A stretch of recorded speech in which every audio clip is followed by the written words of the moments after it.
যুবক তার দাম বুঝলো না, নারী তার দাম বুঝলো না, পুরুষ তার দাম বুঝলো না। জীবনটা বড় দাম। এই জন্যই দেহের চিকিৎসার চেয়ে আত্মার চিকিৎসা বেশি করা উচিত ছিল, কেন আত্মা যেন কলুষিত না হয়। কেন আল্লাহর তো হুকুম হইল আমি দিল দেখা কিনবো। কি দেখা? দিল দেখা, দিল কিনবো। দিল হাদিসে আছে বাল ইয়ানজুরু ইলা কুলুবিকুম, আল্লাহ তোমাদের দিল দেখা কিনবে।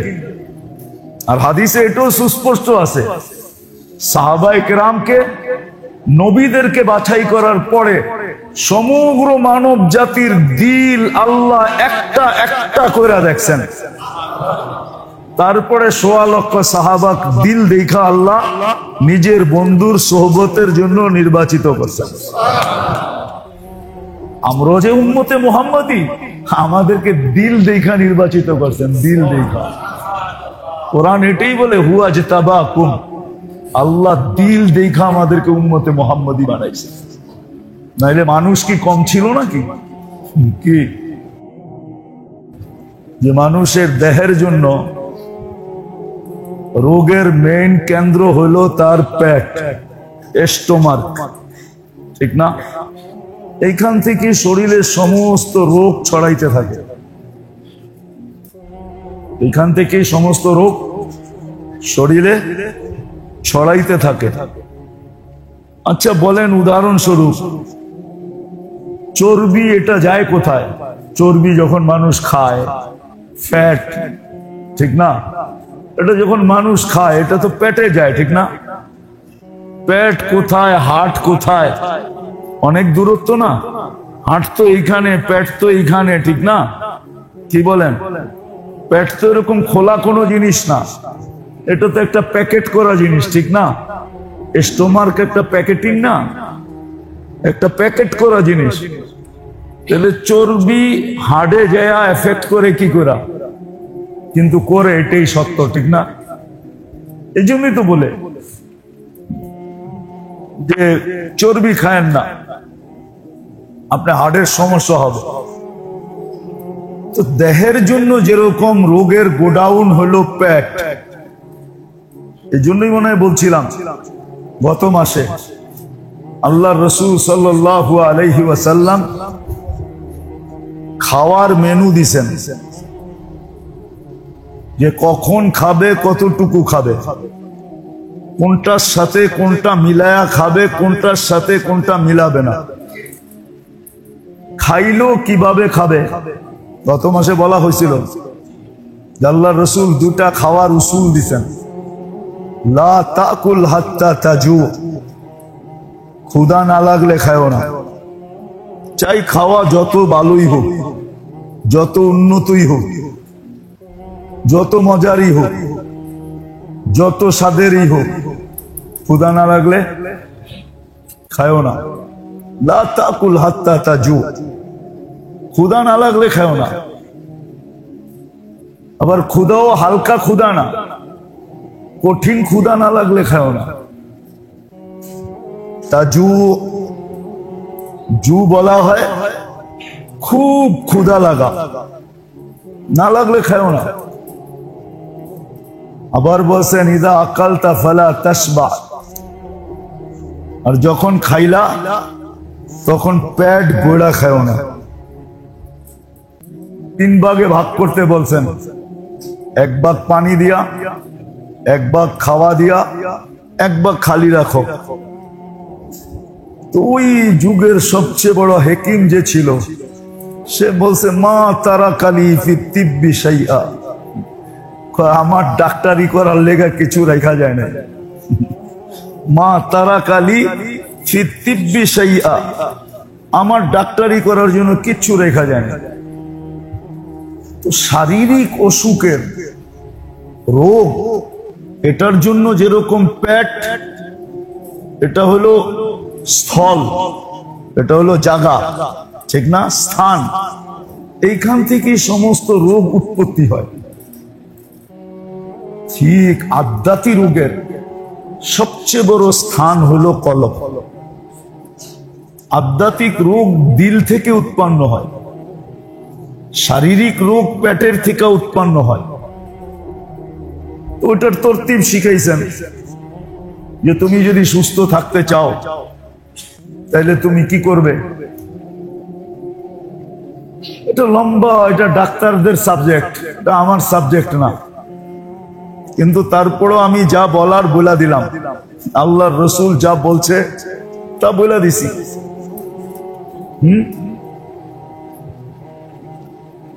এই জন্য কেউ খুব সুন্দর লেখছে,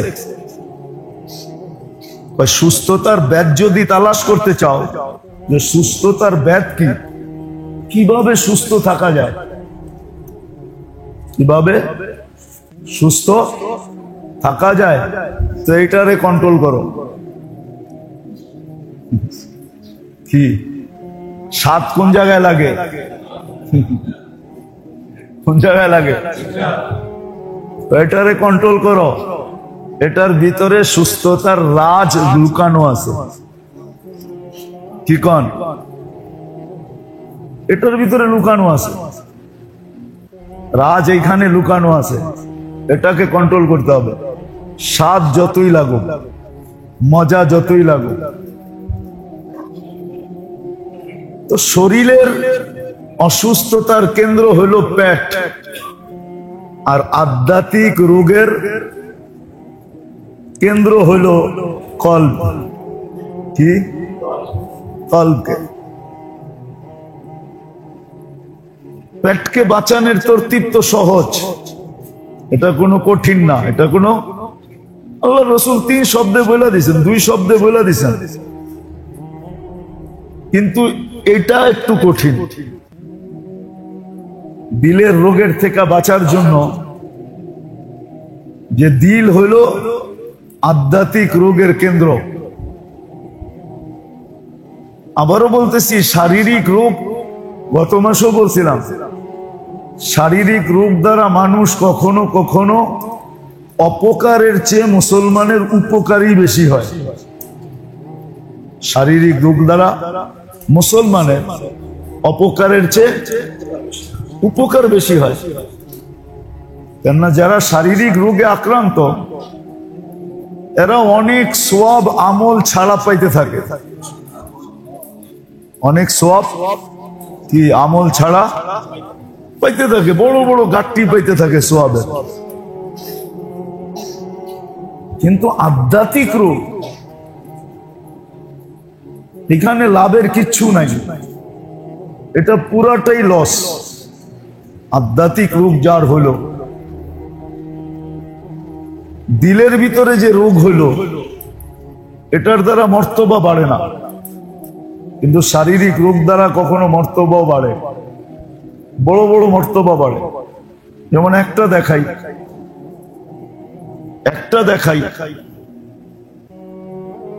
যেই ব্যক্তি ডায়রিয়ায় মারা গেল মুসলমান, তাহলে বাহ্যিক দিক দিয়ে বলা যায় তার মৌত শাহাদাত, ঠিক না? কেননা ভিতরের খাতা তো আমাদের, উম্মুল কিতাব তো আমাদের কাছে নাই। আমরা বাহ্যিক দেখেই বলবো সে শহীদ হয়ে মরছে, আর আল্লাহ কিন্তু বাহ্যিকই কবুল করেন।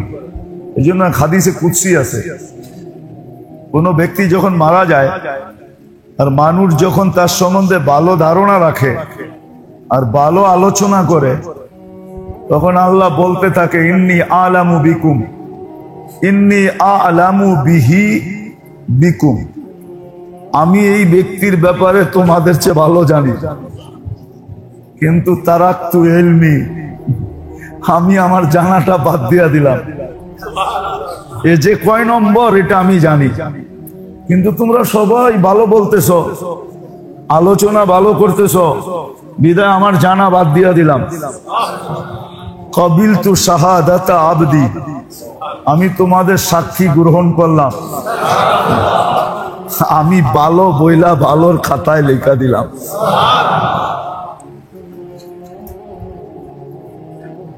তো যেটা আবার বলতেছি, ভালো মতে শুনতে হবে, ধ্যান দিয়া।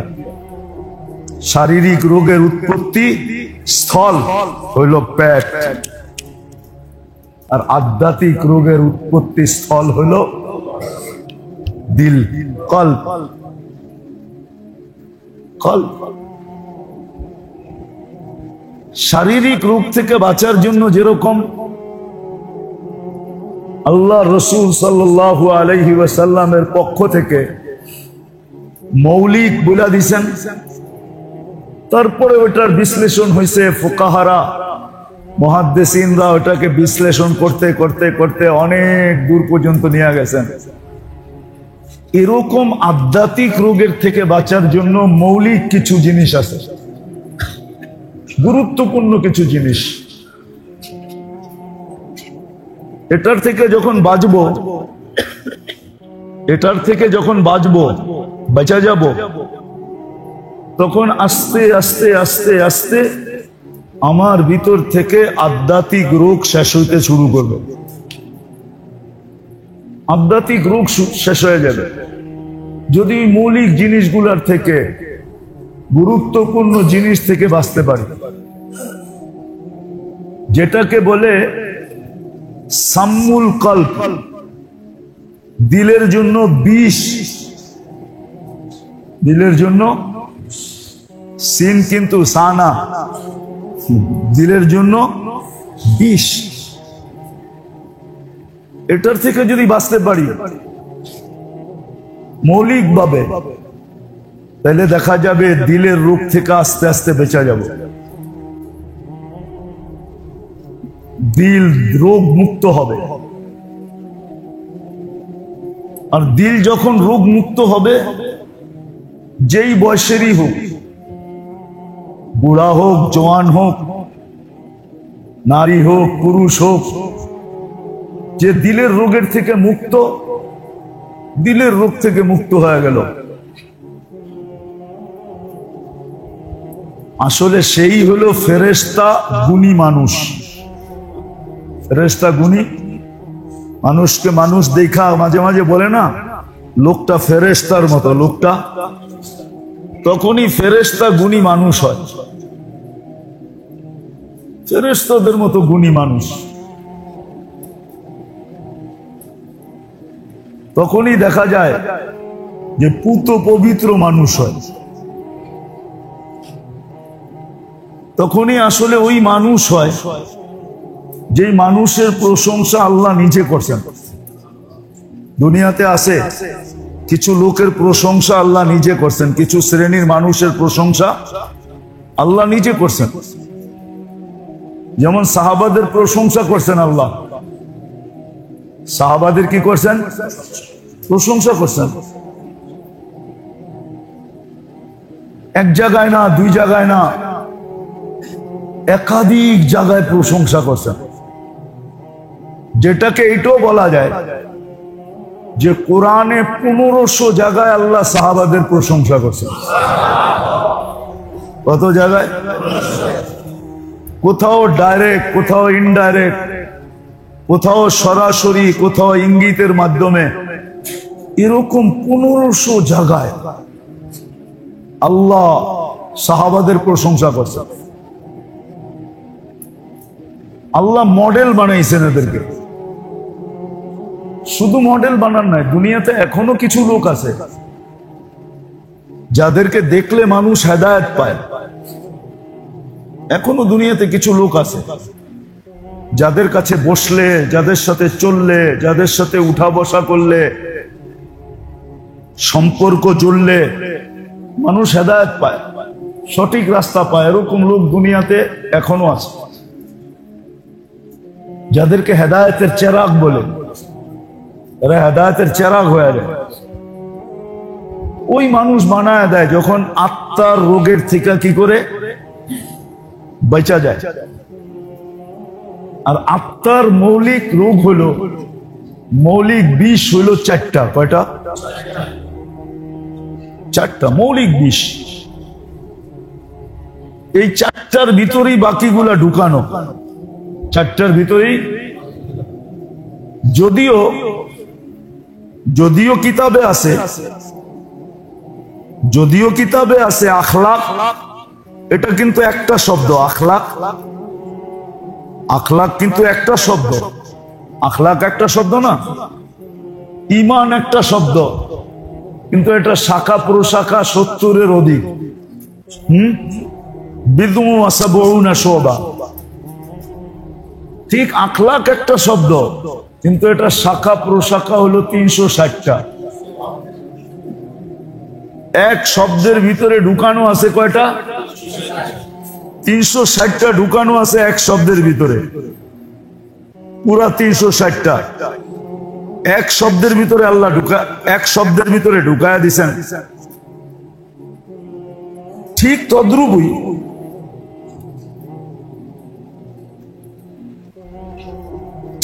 তদ্রুপই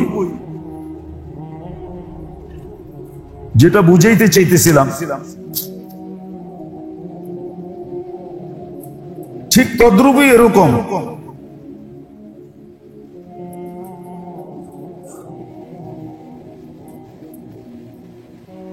চারটার ভিতরে সবগুলা ঢুকানো আছে, সব ঢুকায় দিয়েছেন চারটার ভিতরে। মৌলিক হলো চারটা।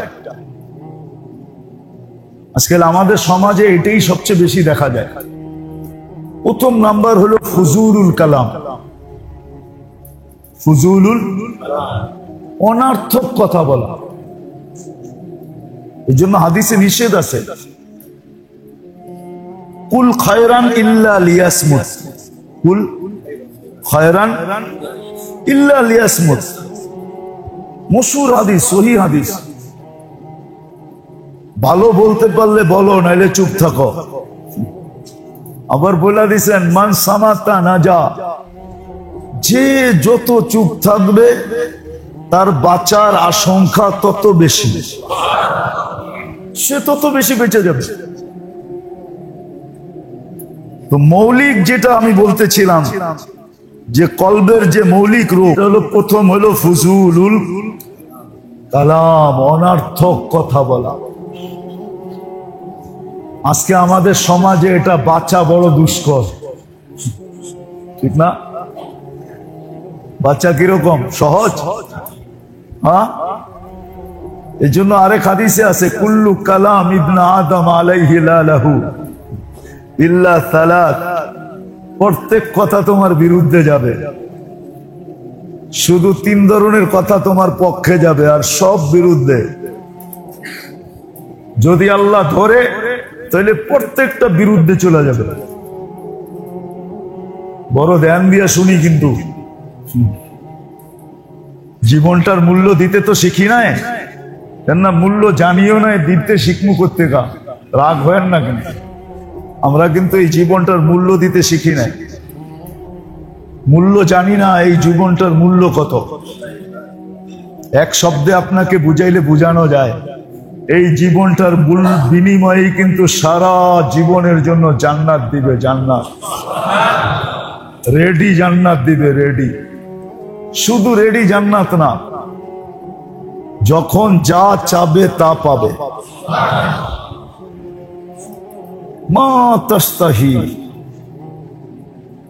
মনে যত ইচ্ছা আসবে, সব চাহিদা আসবে, যেটাকে চাহাত বলে উর্দুতে, সমস্ত চাহাত পুরা করবে আল্লাহ। চাই সেই চাহাত ছোট হোক, চাই সেই চাহাত বড় হোক, যত বড় হোক, যত বড়, আল্লাহ সমস্ত চাহাত পুরা করবে। মা তাস্তাহি আনফুসুকুম, যত চাহাত আছে সব পুরা করবে। এবং একদিন পুরা করবে না, সারা জীবন পুরা করবে,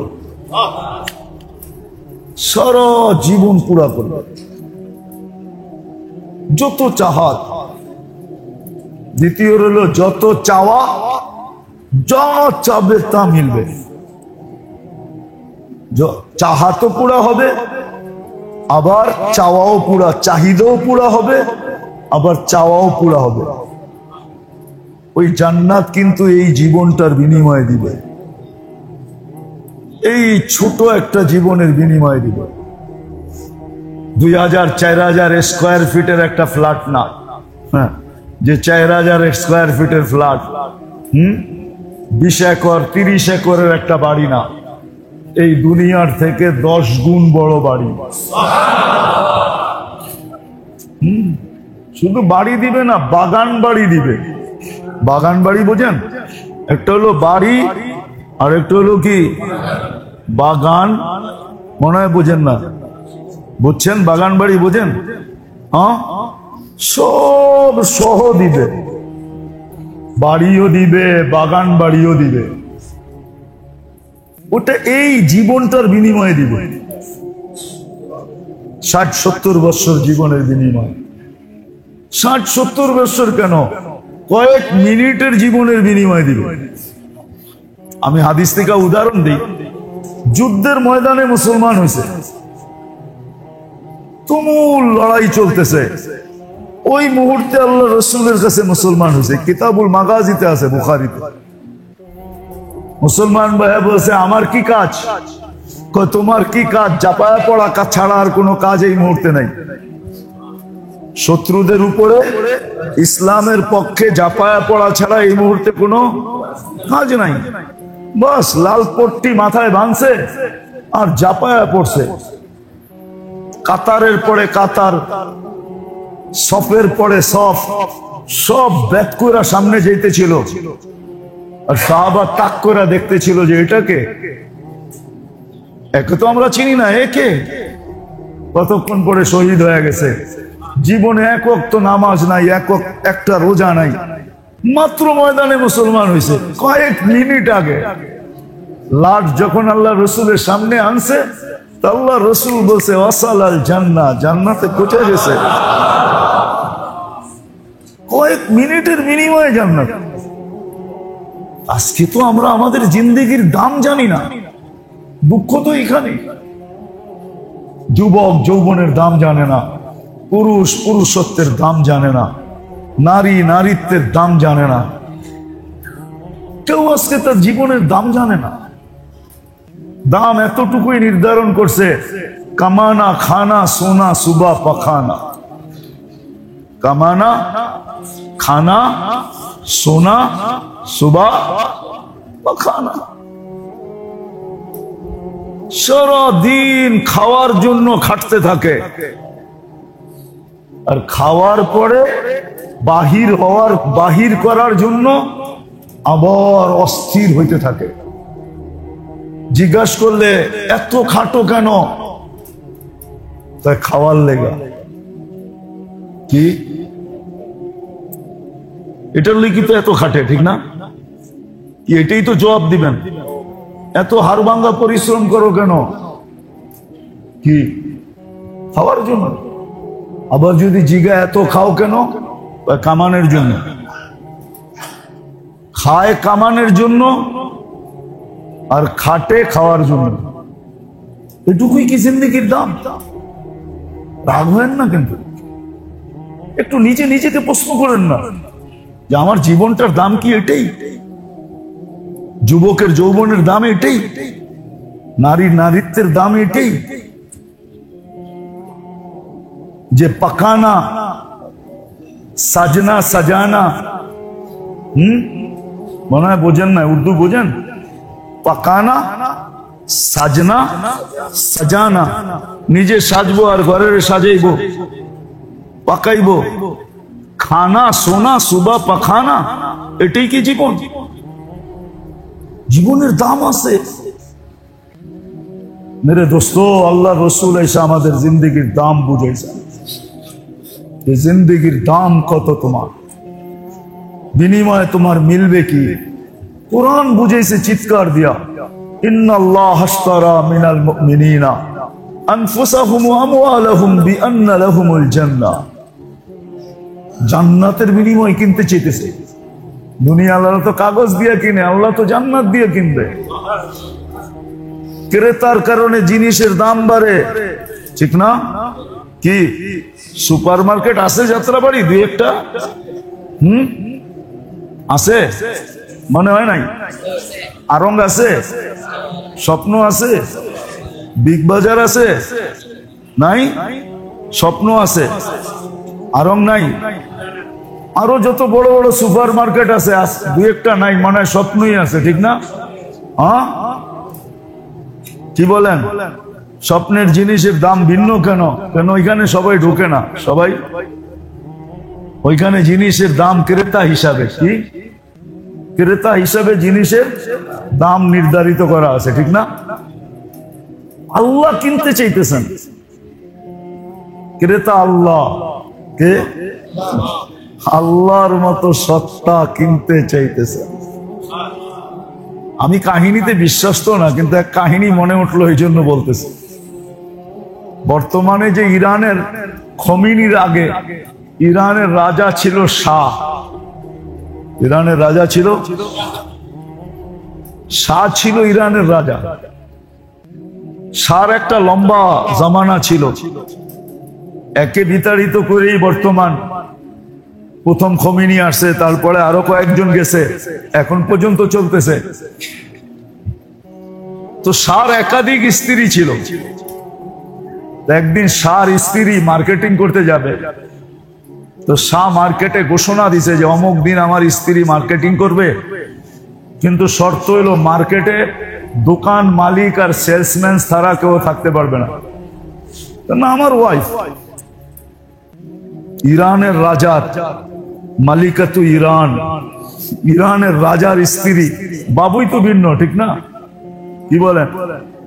তো সে ঢুকছে, বাজার করছে, 2-1 সপ্তাহ পরে শাহর সাথে আর বিচ্ছেদ হয়ে গেছে।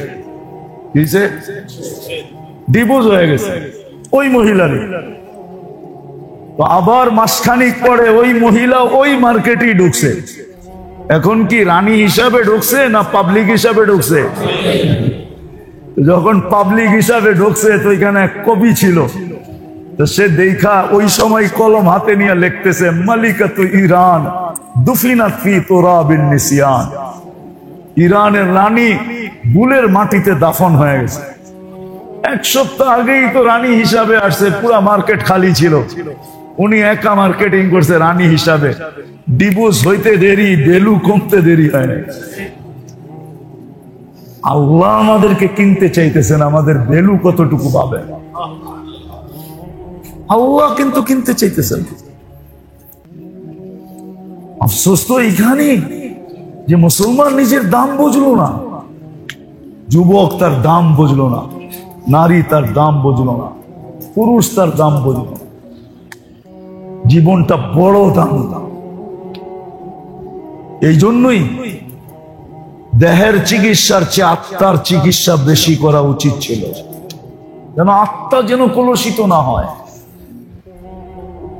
কেন আল্লাহর তো হুকুম হইলো আমি দিল দেখা কিনবো। কি দেখা? দিল দেখা, দিল কিনবো। দিল হাদিসে আছে, বাল ইয়ানজুরু ইলা কুলুবিকুম, আল্লাহ তোমাদের দিল দেখা কিনবে। আর হাদিসে এটাও সুস্পষ্ট আছে, সাহাবায়ে কেরামকে, নবীদেরকে বাছাই করার পরে সমগ্র মানব জাতির দিল আল্লাহ একটা একটা করে দেখছেন। তারপরে 1.25 লক্ষ সাহাবাক দিল দেখা আল্লাহ নিজের বন্ধুর সোহবতের জন্য নির্বাচিত করছেন। আমরা যে উম্মতে মুহাম্মাদি, আমাদেরকে দিল দেখা নির্বাচিত করছেন, দিল দেখা। কোরআন এটাই বলে, হুয়া জতাবাকুম, আল্লাহ দিল দেখা আমাদেরকে উম্মতে মুহাম্মাদি বানাইছে। নাইলে মানুষ কি কম ছিল নাকি? কি 1.25 লক্ষ উম্মত কি কম ছিল? আপনার কাছে ডাটা নাই দেখে আপনি জানেন না কত ছিল।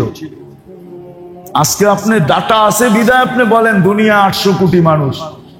1.25 লক্ষ নবীদের আমলে কয়েকশো কোটি চলে গেছে কবরে, আপনি জানেন না? এদের ভিতর থেকে 800 কোটি হলেও তো 600 কোটি কাফের, 200 কোটি মুসলমান। কিয়ামতের সকাল পর্যন্ত এরকম ওইদিকে পাল্লা বাড়িই থাকবে, এইদিকে পাল্লা কমই থাকবে, ঠিক না?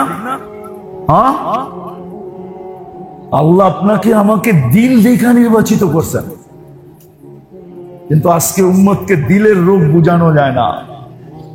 শরীরের রোগ তো খুব বোঝে, ওই ব্যাপারে তো বড় সচেতন, বড় সচেতন। এখন দুনিয়ায় কোথাও করোনার ভাইরাস খুঁজে পাওয়া যায় না, ঠিক না? তারপরও বড় বড় অফিসে দেখবেন মাস্ক পরে করে, ঠিক না? কি না করে না? করে তো। এখনো দেখবেন ডাক্তাররা মাস্ক ব্যবহার করে। আমি বিরোধিতা করতেছি না, সচেতন শারীরিক রোগের ব্যাপারে, কিন্তু এটার ব্যাপারে সচেতন না। এজন্য এটার মৌলিক প্রথম রোগ যেটা দিলের জন্য বিষ স্বরূপ, একটার থেকে 100টা তৈরি হয়, 100টা। প্রথম হলো ফুজুলুল কালাম, অনার্থক কথা বলা, অনার্থক কথা বলা।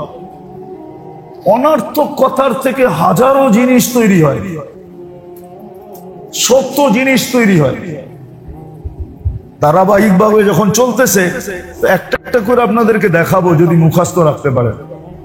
এই জন্য বলে ফুজুলুল কালাম।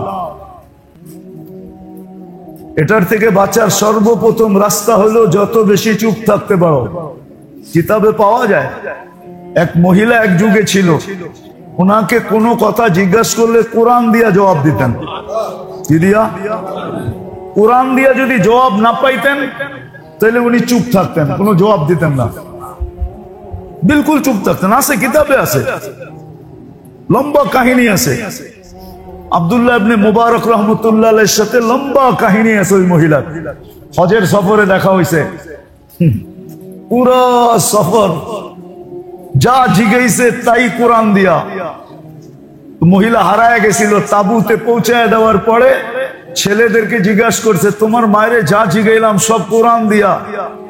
আমার আম্মা কোরআন দিয়া জবাব দেয়, কোরআন দিয়া না পারলে জবাব দেয় না, চুপ থাকে। কেননা কোরআনের উচ্চারণে প্রত্যেক নেকিতে হরফে 10 নেকি পাবে। ছিল একটা সময়। এই জন্য প্রথম হইল ফুজুল কথার থেকে বাঁচেন, কথা খুব কম বলেন। আজকে মুসলমান তো জানে না বিজ্ঞানী কাদেরকে বলে জানেন? কোরআনের ভাষায় বিজ্ঞানী বলে যারা সব বেশি চুপ থাকে। চুপ। 100টা জিজ্ঞাইলে একটার জবাব দেয়, আর একটার ভিতরেই 100টার জবাব থাকে। এক জবাবের ভিতরে 100টার জবাব থাকে। আমাদের হযরত এনামুল হাসান সাহেব রহমতুল্লাহ আলাইহি, উনি এই সিফতের মানুষ ছিলেন। উনারে সারাদিন জিগাইলে উনি জবাব দিতেন না, যখন দিতেন একটা জবাব দিতেন, সারা দিনের প্রশ্নের জবাব একটার ভিতরে হয়ে যেত। এরকম সিফতের মানুষ ছিলেন। তো প্রথম বিষ হইল দিলের জন্য, আত্মার জন্য ফুজুলুল কালাম, অনার্থক কথা বলা। অনার্থক কথার থেকে বাঁচা। এই জন্য হাদিস বলছে, কুল খায়রান ইল্লা লিয়াসমুত, মান কানা ইউমিনু বিল্লাহি ওয়াল ইয়াউমিল আখির ফালিয়াকুল খায়রান ইল্লা লিয়াসমুত। যে আল্লাহর আখিরাতকে বিশ্বাস করে সে যখন বলে ভালো বলে, নাইলে যেন চুপ থাকে। বলছে ভালো কি? 3টা ভালো, এর বাহিরে একটাও ভালো না। আমর বিল মারুফ নাহি আনিল মুনকার যিকরুল্লাহ, সৎ কাজের আদেশ, অসৎ কাজের নিষেধ, আরেকটা হলো আল্লাহর জিকির। এই 3টা আপনার পক্ষে যাবে, বিরুদ্ধে যাবে না।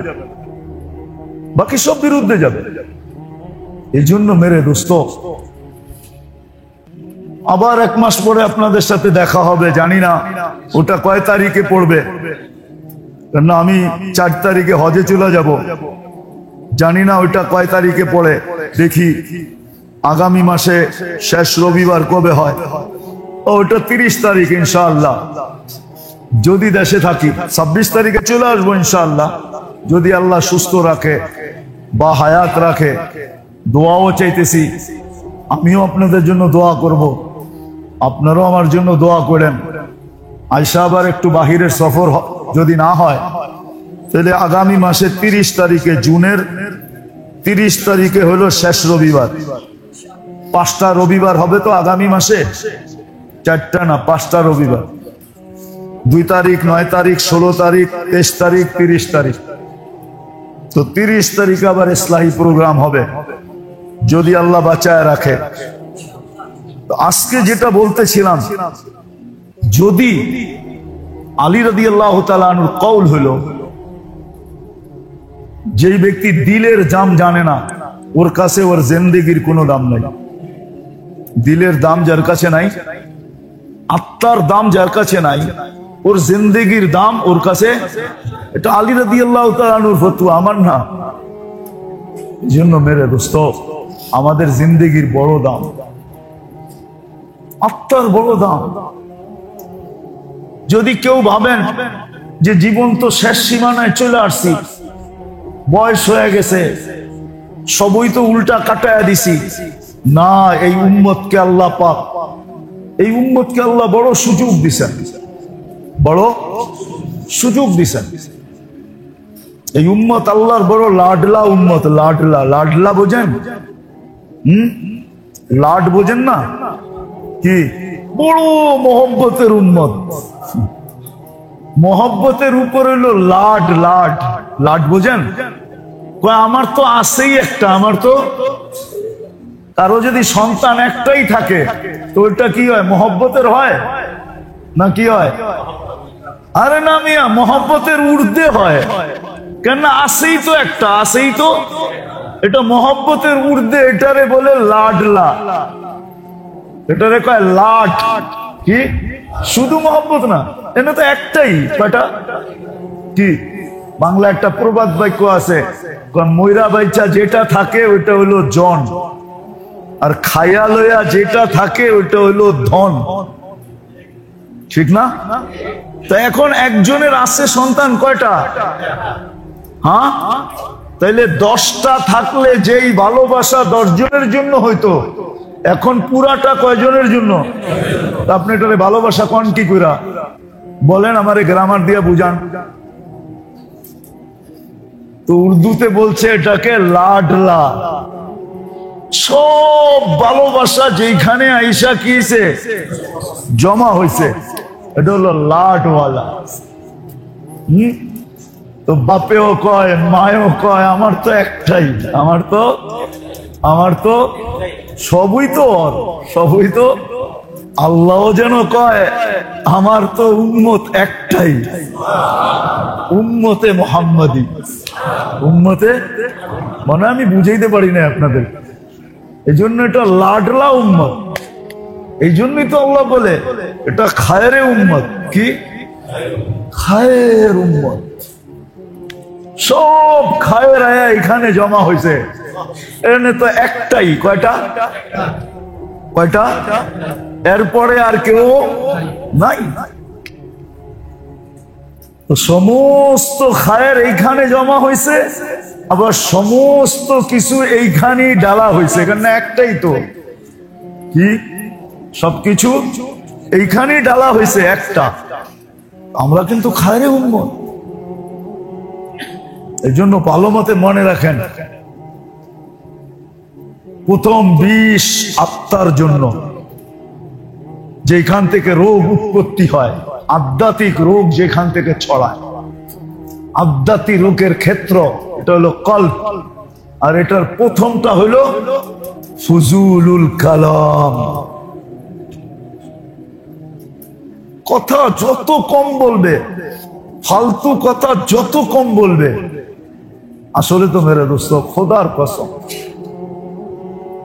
আপনারা আমার কথা মাইনা নেন, ফালতু কথা যারা কম বলবে, যত কম বলবে, তাদের ভিতর থেকে হেকমতের ভান্ডার তত বেশি উছলায়া বাহির হবে। উছলায়া।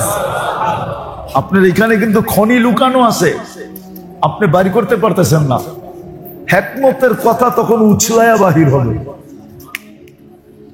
এমন এমন জিনিস বাহির হবে উছলায়া, আপনিও মাঝে মাঝে হাক্কা বাক্কা খায়া যাবেন যে এই কথা আমার দিলে কেমনে আসলো। আল্লাহ এরকম এরকম কথা দিলের ভিতরে ডালবে, কিন্তু শর্ত হইল কথা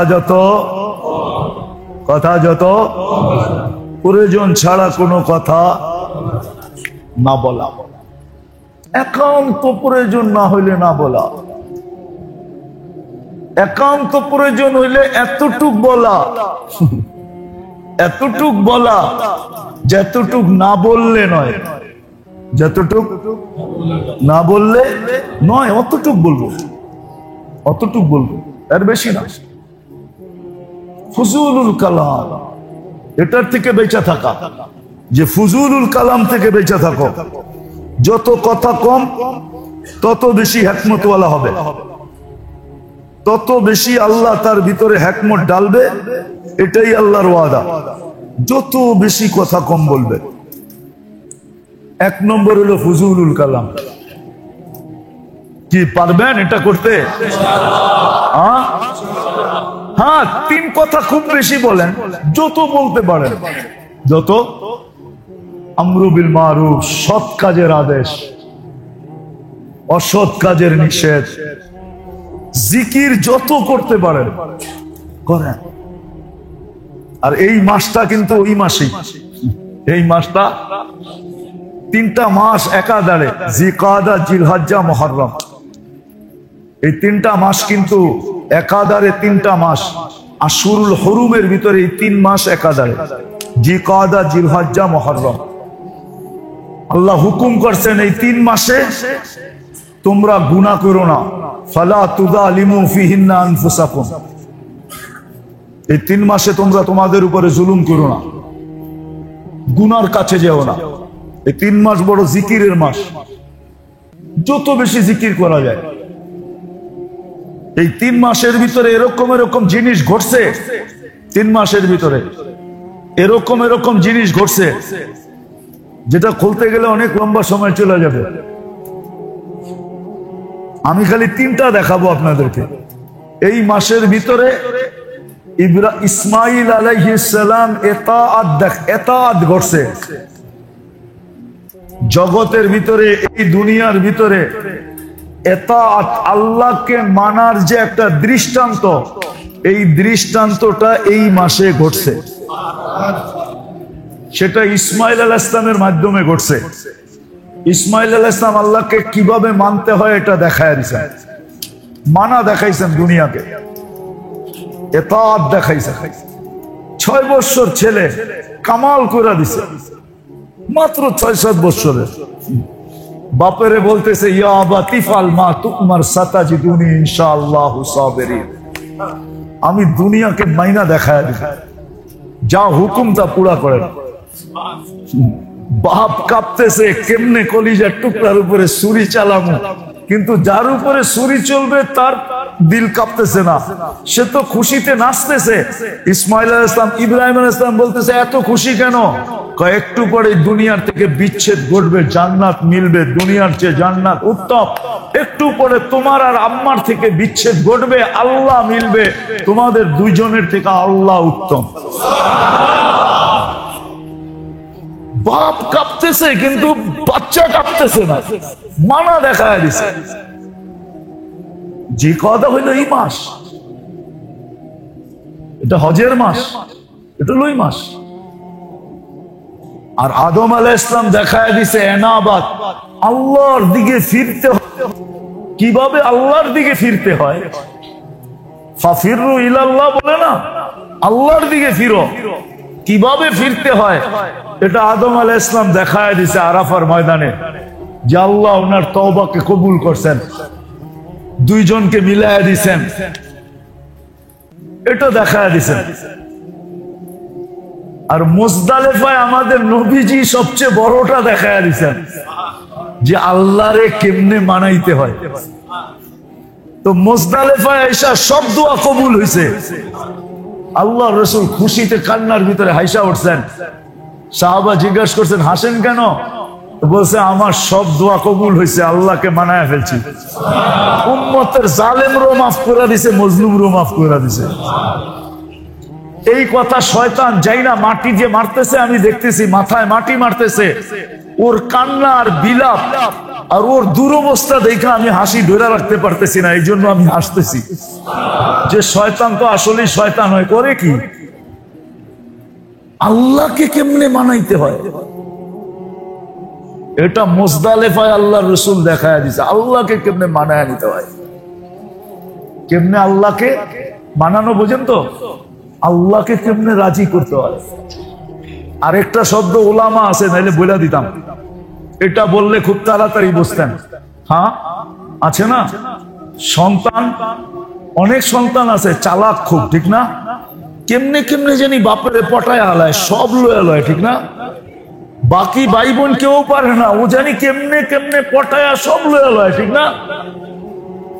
হুজুররা না থাকলে আমি এই শব্দই বলতে বেলা ফেলতাম যে আল্লাহরে কেমনে পটায়া পক্ষে লওয়া যায়।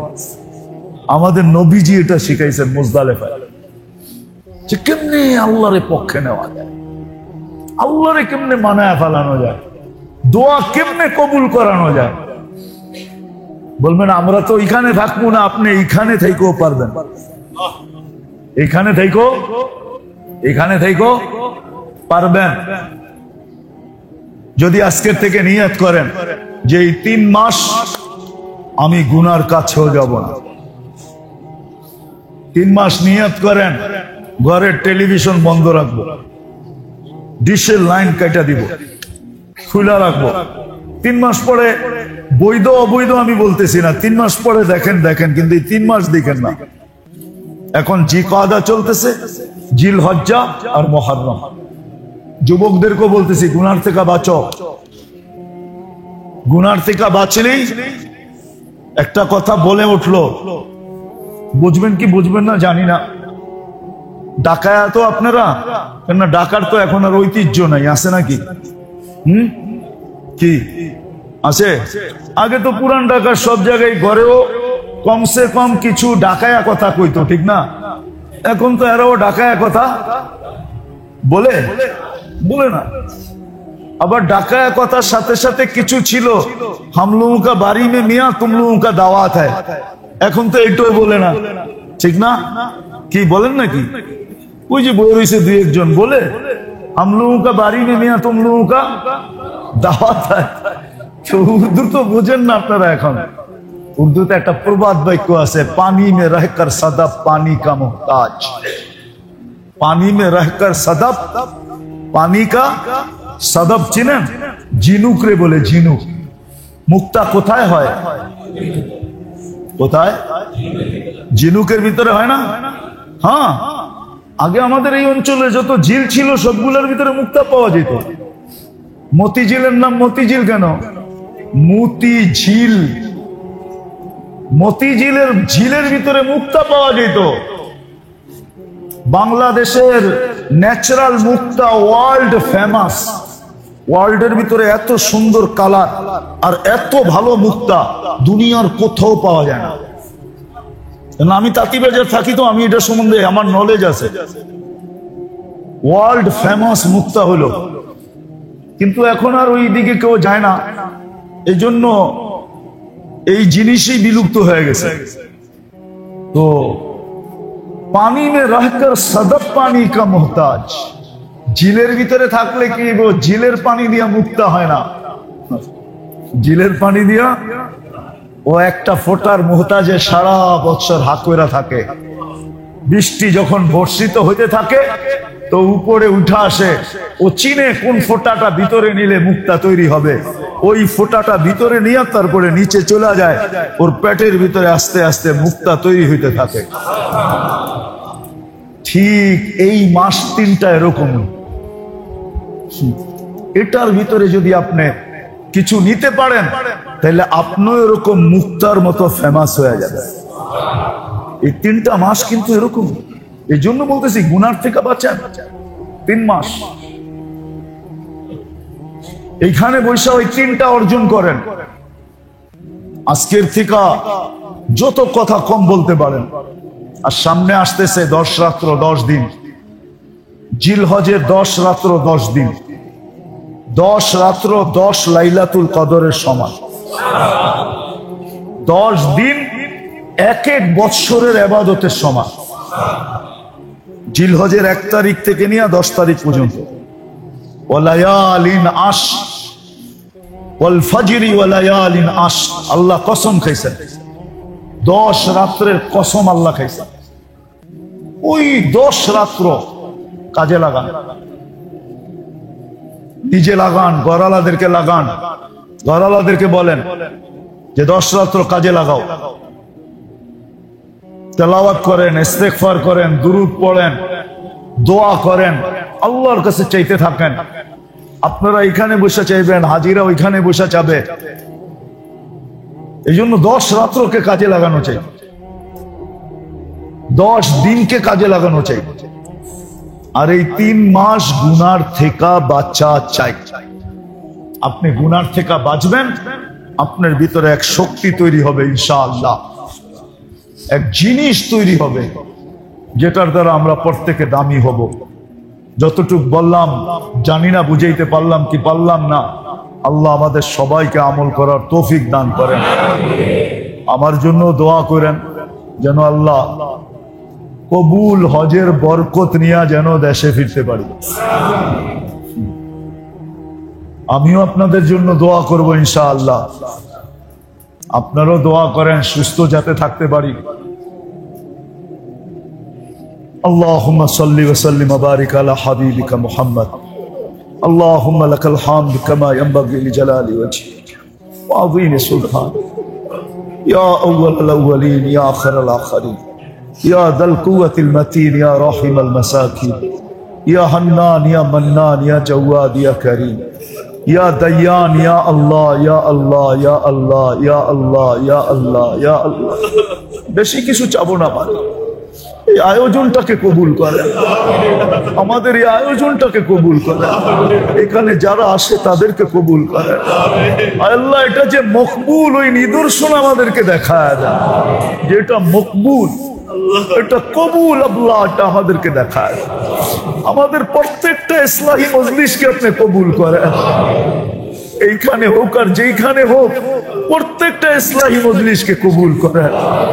আল্লাহ আমাদের এই আয়োজকদেরকে কবুল করেন, এই মসজিদকে কবুল করেন, এই এলাকাকে কবুল করেন, এলাকার মানুষগুলোকে কবুল করেন, নারী পুরুষকে কবুল করেন, যুবক বৃদ্ধকে কবুল করেন, বাচ্চা বুড়াদেরকে কবুল করেন, প্রত্যেকটা মানুষকে কবুল করেন। আল্লাহ আপনি ভরপুর কবুলিয়ত নসিব করেন।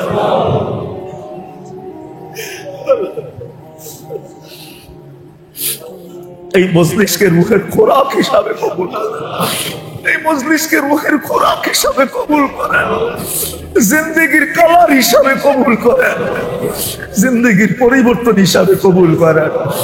আল্লাহ কবুলিয়ত নসিব করেন, কবুলিয়ত নসিব করেন।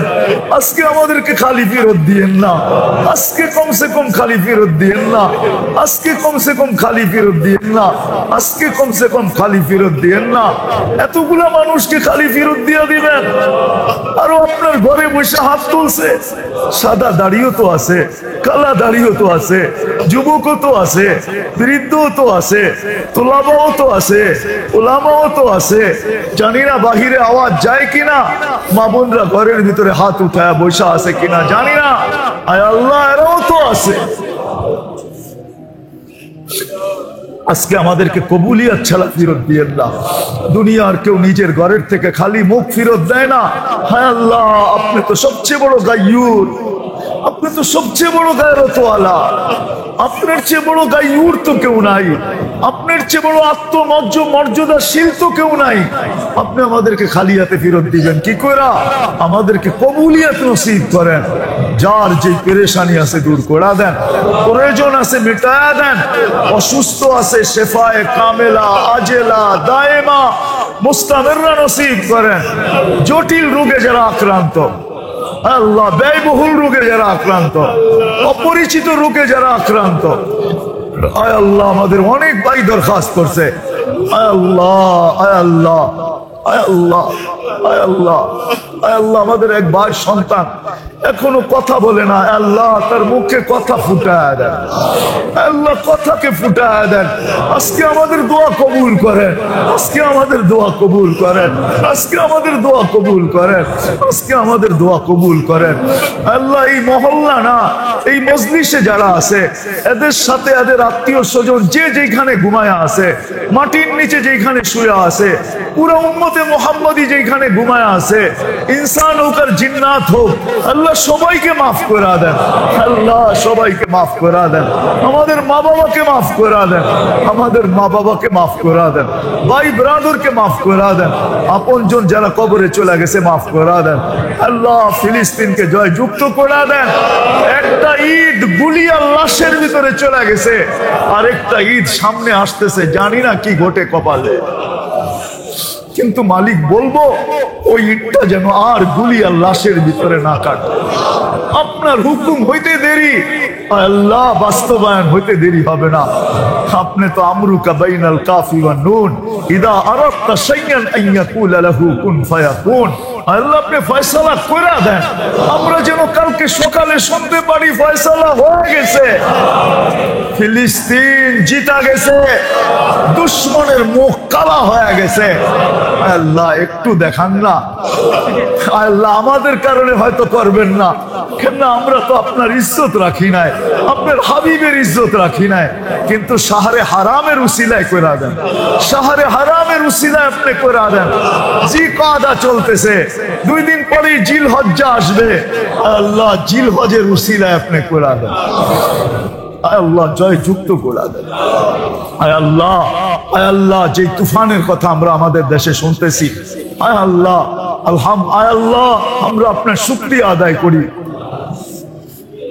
বহুতবার 10 নম্বর পতাকা উঠছে, ফ্ল্যাগ উঠছে, 10 নম্বর মহাবিপদ সংকেত দেখানো হয়েছে, কিন্তু আমাদের দেশে কোনো বিপর্যয় ঘটে নাই। আল্লাহ আজকেও যেন কোনো বিপর্যয় না ঘটে, আপনি কুদরত দিয়ে দেখায় দেন যে এই দেশের সাথে আপনার একটা মহব্বত আছে, এই দেশের মানুষের সাথে মহব্বত আছে। আয় আল্লাহ দুর্যোগের থেকে বাঁচায় দেন। কতগুলা মাদ্রাসা আছে ছোট ছোট দুর্যোগপূর্ণ এলাকার ভিতরে, হেফজোখানা আছে, মক্তব আছে, মাদ্রাসা আছে, আয় আল্লাহ তোমার বন্দারা আছে, লাডলা উম্মত আপনার, আপনি আমাদের দেশকে দুর্যোগ থেকে বাঁচায় দেন, মেহেরবানি করে বাঁচায় দেন। কাল সকালে যেন শুনি ছিল তো 10 নম্বর, কিন্তু কিছু ঘটাইতে পারে নাই, চলে গেছে। কোন দুর্যোগ ঘটে নাই বাংলাদেশে, কোন বিপর্যয় ঘটে নাই বাংলাদেশে। আল্লাহ এরকমই যেন শুনতে পাই। আল্লাহ আমাদের দেশকে বাঁচান আপনি। আল্লাহ নামই তো দিছে রমল, রেমাল, বালু, আল্লাহ বাতাস দিয়ে উড়ায় দেন। নামই তো বালু, নামই তো বালুর কণা, এটা দিয়ে আবার কি দুর্যোগ হবে? আল্লাহ এটা বাতাস দিয়ে উড়ায় দেন আপনি, আমাদের দেশকে দুর্যোগ থেকে বাঁচায় দেন। আল্লাহুম্মা হাওয়ালাইনা ওয়ালা আলাইনা, আল্লাহুম্মা হাওয়ালাইনা ওয়ালা আলাইনা, আল্লাহুম্মা হাওয়ালাইনা ওয়ালা আলাইনা। আজকে আমাদের দোয়াকে কবুল করেন আল্লাহ, আত্মার বিমারি থেকে আপনি আমাদেরকে হেফাজত করেন। যা শুনলাম এর উপরে আমল করার তৌফিক নসিব করেন। ওয়াসাল্লাল্লাহু তাআলা আলা খায়রি খালকি মুহাম্মাদ ওয়া আলিহি ওয়া সাহবিহি আজমাইন বিরহমাতিকা ইয়া আরহামার রাহিমিন। বাইজিদ বুস্তামির জীবনে উঠান। 6 বছর বয়স থেকে নিয়ে 18 বছর বয়স, 12 বছর একবারও মাকে দেখতে আসে না। একবার আসছিল কিন্তু মা দরজা খোলে নাই। মা বলছে তো তোকে, মা বলছে তোকে আমি পাঠাইছি উস্তাদের মতো হয়ে আসার জন্য, উস্তাদের সাথে তো আমার অঙ্গীকার ছিল তোকে তার মতো বানায়া পাঠাবে, তুই আসলি কেন? দরজা খুলবো না। আর আমি বিশ্বাস করি না আমার বাইজিদ না এটা, কেন উস্তাদ অঙ্গীকার ভঙ্গ করতে পারে না। কিন্তু উস্তাদ কেন করছে এটা তো উস্তাদ জানে। বাবা ছিলেন না, মা ছিলেন, মা পরের মানুষের ঘরে কাজ করত, কিন্তু একদিন ভাবছে আমার ছেলেটা, আমি থাকি না, বাচ্চাদের সাথে মিশা নষ্ট হয়ে যাবে, আমি একে মানুষ বানাইতে চাই। তো খুঁজতে খুঁজতে এক আল্লাহওয়ালা পাইছে, মানুষ সন্ধান দিছে, ওইখানে গেছে, বলছে উনি যদি রাখে তাইলে মানুষের মতো মানুষ হবে। অনেক মিনতি করার পরে রাখছে। তো মা বলছে একটা শর্ত আছে, আপনার মতো বানানো ব্যতীত ফেরত পাঠাবেন না। কিন্তু বাইজিদ তো বাইজিদই ছিল, ঠিক না? বাচ্চা হইলে কি হবে, ঠিক না? কি নবী বাচ্চা হইলেও তো নবীই থাকে, ঠিক না? হ্যাঁ, বাইজিদ তো বাইজিদই ছিল। উস্তাদকে বলছে মার সাথে দেখা করব, তো ওস্তাদ বলছে এই দিনে যদি এতটি সবক শুনাইতে পারো তাইলে দিব, ছুটি দিব। ওস্তাদ জানে এটা একদিনে না 15 দিনেও শেষ করতে পারবে না। তো বাইজিৎ খালি পৃষ্ঠা উল্টাইছে আর আল্লাহকে বলছে আজকে মুখাস্ত করলে এটা আপনার দ্বারাই হবে, 1 সপ্তাহ পরে হইল আপনার দ্বারাই হবে, 1 মাস পরে হইল আপনার দ্বারাই হবে। মার সাথে দেখা করতে যাব, আজকেই করায়া দেন, কয়েক ঘন্টায় সবক মুখাস্ত। ওস্তাদকে বলছে সবক মুখাস্ত। ওস্তাদ বুঝা পেয়েছে এটা তো বাচ্চা না, এটা বাচ্চা দেখা গেল এটা কি না।